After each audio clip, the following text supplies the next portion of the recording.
एक ऐसा तरीका जिससे आप अपने इंट्राडे लॉस को प्रॉफिट में बदल सकते हो, वो भी 1 गुना नहीं, 2 गुना नहीं, बल्कि 4 गुना से भी ज्यादा प्रॉफिट। आखिर ये तरीका है क्या, ये बताने से पहले मैं आपको कुछ बहुत ही जरूरी बातें बता देता हूँ। तो देखो, सबसे पहली बात यह है कि इस मेथड को यूज करने के लिए आपके पास थोड़े ज्यादा पैसे होने चाहिए। यानी कि अगर आप 100 रुपए से ट्रेड करते हो तो 500 रुपए आपके पास लगभग होने चाहिए। अगर आप 5000 रुपए से ट्रेड करते हो तो आपके पास लगभग 25,000 रुपए होने चाहिए। तो सबसे पहला पॉइंट ये है कि आपने जो पैसा इंट्राडे में लगाया है उसके अलावा भी आपके पास कुछ पैसे होने चाहिए। दूसरा पॉइंट है कि प्रॉफिट इज नॉट गारंटीड। देखो, ये बात बिल्कुल प्रैक्टिकल है कि आप इस मेथड के जरिए अपने इंट्राडे लॉस को प्रॉफिट में बदल सकते हो, लेकिन इस मेथड से आप हमेशा अपने इंट्राडे लॉस को प्रॉफिट में बदल दोगे, इस बात की गारंटी नहीं है। हो सकता है कि इस चक्कर में लॉस भी हो जाए, इसलिए थोड़ा रिस्की भी है। तीसरा पॉइंट है यू मस्ट हैव पेशेंस। मतलब आपके पास सब्र करने की क्षमता होनी चाहिए। हो सकता है कि आज आपका लॉस रिकवर ना हो, कुछ दिन बाद हो, 1-2 दिन बाद हो, 1 हफ्ते बाद हो, इसलिए आपको पेशेंस रखना आना चाहिए। तो ये कुछ जरूरी बातें थी जो आपको बताना बहुत ही जरूरी थी। अब हम सीधे अपने मेन मुद्दे पे आते हैं कि भाई आखिर ये तरीका कौन सा है जिससे हम अपने इंट्राडे लॉस को भी प्रॉफिट में बदल सकते हैं।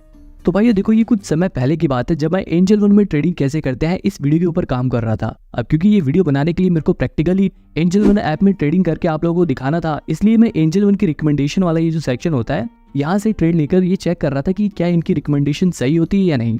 एक बार इनकी रिकमेंडेशन पे ट्रेड करने पर मेरे को प्रॉफिट भी हुआ था, लेकिन जब मैंने दोबारा इनकी रिकमेंडेशन पे ट्रेड लिया तो मेरे को 500 रुपए का लॉस हो गया। हालांकि यहाँ पे थोड़ी मेरी भी गलती थी कि मैंने अपना स्टॉप लॉस सेट नहीं किया था, जिसकी वजह से मेरे को थोड़ा ज्यादा लॉस हो गया। अब मैं यहाँ पर आपको ये बता दूं कि जब मैंने ये इंट्राडे ट्रेड ली थी तब मैंने इसमें अपने लगभग 4,608 रुपए लगाए थे और इस कंपनी के 60 शेयर्स पर इंट्राडे ट्रेड ली थी। उस समय इसका एवरेज प्राइस लगभग 383 रुपए था, यानी कि इस प्राइस पे मैंने इस कंपनी के शेयर्स खरीदे थे।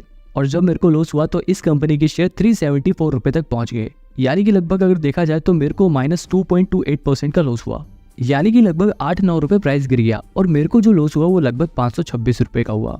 अब क्योंकि मेरी जो कैपिटल थी, यानी कि जो मैंने अपने पैसे लगाए थे वो 4,500 रुपए लगभग थे और मेरे को लगभग 550 रुपए का लॉस हो गया। आई नो कि ये बड़े ट्रेडर्स के लिए ज्यादा अमाउंट नहीं होता, लेकिन जो लोग बिगिनर्स होते हैं ना उनके लिए ये 500 रुपए बहुत बड़ी बात होती है। यानी कि लगभग देखो, अगर मैं इस लॉस को बुक कर देता तो मेरे को मेरी कैपिटल पर लगभग 10% का लॉस होता। 4,500 रुपए मैंने लगाए, उसमें से 500 रुपए चले जाते, मतलब लगभग 10% मेरे को कैपिटल लॉस होता। और मेरा यही मानना है कि शेयर मार्केट से आप बेशक ज्यादा पैसे कमाओ या मत कमाओ, लेकिन अपना एक भी रुपए गंवाना नहीं है। तो उस समय मेरे पास पैसे भी थे। फिर यहाँ पर याद आता है मेरे को ट्रेडिंग करते वक्त एक कमाल का फीचर जिसके जरिए हम अपनी इंट्राडे ट्रांजैक्शन को डिलीवरी ट्रांजैक्शन में बदल सकते हैं, और यही वो मेथड है जिससे आप अपने इंट्राडे लॉस को प्रॉफिट में बदल सकते हो।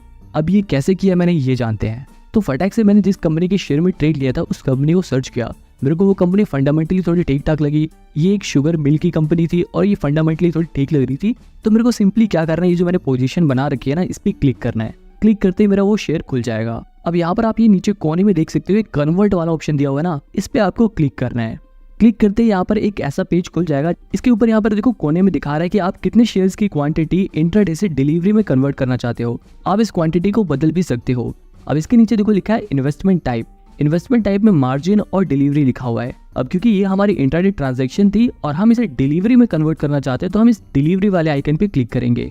अब इसके नीचे देखो छोटे छोटे अक्षरों में लिखा हुआ है conversion will revise the charges of original order. यानी कि अगर आप इंट्राडे से उसे डिलीवरी में कन्वर्ट करते हो ना तो उसके चार्जेस बदल जाएंगे। अब क्योंकि इंट्राडे में जो ब्रोकर होता है वो अलग चार्ज काटता है और डिलीवरी में अलग चार्ज काटता है। तो इसमें क्या होगा, पहले आपके जो चार्जेस लगे थे वो इंट्राडे ट्रांजैक्शन के हिसाब से लगे थे, लेकिन आप क्योंकि अब उसे डिलीवरी में कन्वर्ट कर रहे हो तो आपके जो चार्जेस होंगे वो डिलीवरी ट्रांजैक्शन के हिसाब से लगेंगे। अब यहाँ पर एक और फायदे की बात यह है कि इंट्राडे ट्रेड पर जो चार्जेस होते हैं वो ज्यादा लगते हैं, लेकिन डिलीवरी ट्रांजैक्शन में अगर मतलब आप 2-3 दिन बाद शेयर को होल्ड करके बेचते हो तो उस पे कई सारे ब्रोकर वैसे भी डिलीवरी ट्रांजैक्शन पर 0 ब्रोकरेज लेते हैं, मतलब आपके चार्जेस भी कम हो जाएंगे। तो मतलब चार्जेस का भी फायदा हो जाएगा।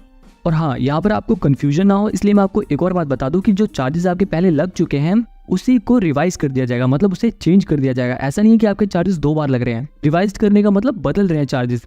अब देखो यहाँ पर एक और बहुत ही जरूरी चीज आती है जो आपको जरूर समझनी चाहिए। देखो, जब हम इंट्राडे ट्रेड लेते हैं तब हमें मिलता है मार्जिन, जिसकी वजह से हमें कम पैसे पे करने पड़ते हैं शेयर्स को खरीदने के लिए। मतलब देखो, अगर मैं इसी शेयर की डिलीवरी ट्रांजैक्शन लेता तो मेरे को एक शेयर खरीदने के लिए लगभग 384 रुपए पे करने पड़ते, यानी कि 60 शेयर खरीदने के लिए लगभग मेरे को 23,000 रुपए पे करने पड़ते। लेकिन वही मेरे को इंट्राडे में मिलता है मार्जिन। जैसे यहाँ पर मेरे को मिला था 5x का मार्जिन। 5x का मार्जिन का मतलब ये होगा कि जहां पर आपको किसी शेयर को खरीदने के लिए 5 रुपए पे करने पड़ते हैं, वहां पर सिर्फ आपको 1 रुपए ही उसे खरीदने के लिए पे करना पड़ेगा। मतलब अगर मेरे को 60 शेयर खरीदने के लिए लगभग 23,000 रुपए पे करने पड़ते, तो अगर उसको 5 से डिवाइड कर दूं तो लगभग मेरे को 4,600 रुपए ही पे करने पड़ेंगे।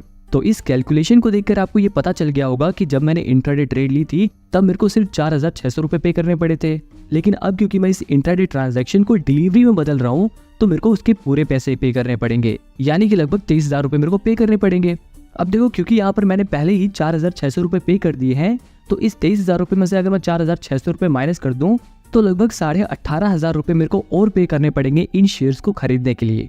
तो मेन बात यह है कि मैं अगर इस अपनी इंट्राडे ट्रांजैक्शन को डिलीवरी ट्रांजैक्शन में बदलना चाहता हूं तो मेरे को लगभग इन शेयर्स को खरीदने के लिए 18,500 रुपए और पे करने पड़ेंगे। इसीलिए वीडियो की शुरुआत में ही मैंने आपको एक पॉइंट बताया था कि you will need more capital. तो अब इसके बाद आपको क्या करना है, इस कन्वर्ट वाले ऑप्शन पे क्लिक कर देना है और आपकी ये जो इंट्राडे ट्रेड थी वो डिलीवरी ट्रांजैक्शन में बदल जाएगी। डिलीवरी में कन्वर्ट करने के बाद पहले दिन तो मेरे को कुछ ज्यादा फायदा नहीं हुआ था, लेकिन मेरा जो लॉस है वो लगभग आधा हो चुका था। और 1-2 दिन और जब मैंने उन शेयर्स को होल्ड किया और उन शेयर्स का प्राइस बढ़ा तो मेरा जो लॉस था वो बिल्कुल 0 हो गया था। लेकिन मैं तब भी अपने शेयर्स को बेचा नहीं, मैंने कुछ दिन और होल्ड किया। कुछ दिन और उन शेयर्स को होल्ड करने के बाद जब उन शेयर्स का प्राइस और बढ़ा तो मेरा प्रॉफिट धीरे धीरे और बढ़ गया। पहले मेरे को लगभग 500 रुपए का लॉस हो रहा था, वही लॉस मेरा लगभग 500 रुपए के प्रॉफिट में बदल गया। और ऐसा करते करते कुछ दिन बाद मेरा वो 500 रुपए का लॉस लगभग 2200 रुपए के प्रॉफिट में आ गया।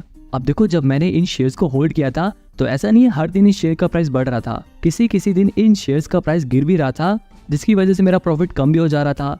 लेकिन देखो, क्योंकि ये कंपनी उस समय थोड़ी फंडामेंटली ठीक ठाक थी, इसलिए इस कंपनी का शेयर वापस बढ़ा और मेरा जो प्रॉफिट है वो भी बढ़ गया। यहाँ पे आप देख सकते हो कि मैंने जो टोटल अमाउंट इन्वेस्ट किया था वो लगभग 23,000 रुपए था और वो 23,000 रुपए मेरे लगभग 25,000 रुपए में बदल गए। मतलब लगभग मेरे को 2200 रुपए का प्रॉफिट हुआ। पहले मेरे को लगभग मेरी कैपिटल पे 10% का लॉस हो रहा था, लेकिन अब मेरे को मेरी कैपिटल पर लगभग 10% का प्रॉफिट हो रहा है। अब देखो, आई होप आपको कैसे इंट्राडे ट्रेड को डिलीवरी में बदलते हैं ये आपको पता चल गया होगा। लेकिन यहाँ पर कुछ बातें ध्यान देने वाली भी हैं। जैसे मेरे केस में यहाँ पर तो क्योंकि ये कंपनी ठीक ठाक थी इसलिए इनका शेयर प्राइस बढ़ गया, लेकिन मान लो अगर ये कंपनी अच्छी नहीं होती और इस कंपनी का शेयर प्राइस बढ़ने की जगह गिर जाता तो मेरे को और भी ज्यादा नुकसान हो जाता। इसलिए मैंने आपको शुरुआत में ही बता दिया था कि थोड़ा रिस्की भी है। तो भाई अब बात ये आती है कि अगर ये तरीका रिस्की भी है और ऊपर से इसमें थोड़ा टाइम भी लगता है, तो क्या ये मेथड हम जैसे लोगों के लिए सही रहेगा? तो देखो, यहाँ पर मैं आपको बता दूं कि अगर आप एक बड़ी ट्रेडर हो, यानी कि अगर आप ज़्यादा पैसों से ट्रेड करते हो, मान लो अगर आप 1-2 लाख रुपए लगाकर इंट्राडे ट्रेड करते हो, तो ऑब्वियसली ये मेथड आपके काम नहीं आएगा, क्योंकि आपको उस ट्रेड को डिलीवरी में कन्वर्ट करने के लिए ही लगभग 5 लाख रुपए की ज़रूरत पड़ेगी। मतलब आपके और भी ज़्यादा पैसे फंस जाएंगे। तो देखो, मेरे हिसाब से इस मेथड का यूज़ वो लोग कर सकते हैं जो छोटे अमाउंट की ट्रेड लेते हैं, और इस मेथड का इस्तेमाल तब कर सकते हो जब आप श्योर हो कि उस कंपनी का शेयर प्राइस आने वाले समय में बढ़ेगा, तभी आप अपनी इंट्राडे ट्रेड को डिलीवरी में कन्वर्ट करना। फाइनली मैं यही कहूंगा कि ये मेथड आपके हमेशा यूज नहीं आएगा, लेकिन अगर ये मेथड आपको पता है तो कभी ना कभी आप इस मेथड से अपने पैसे जरूर बचा सकते हो। वीडियो अच्छी लगी हो तो चैनल को सब्सक्राइब करके ये वाली वीडियो देखो, ये भी काफी अच्छी वीडियो है।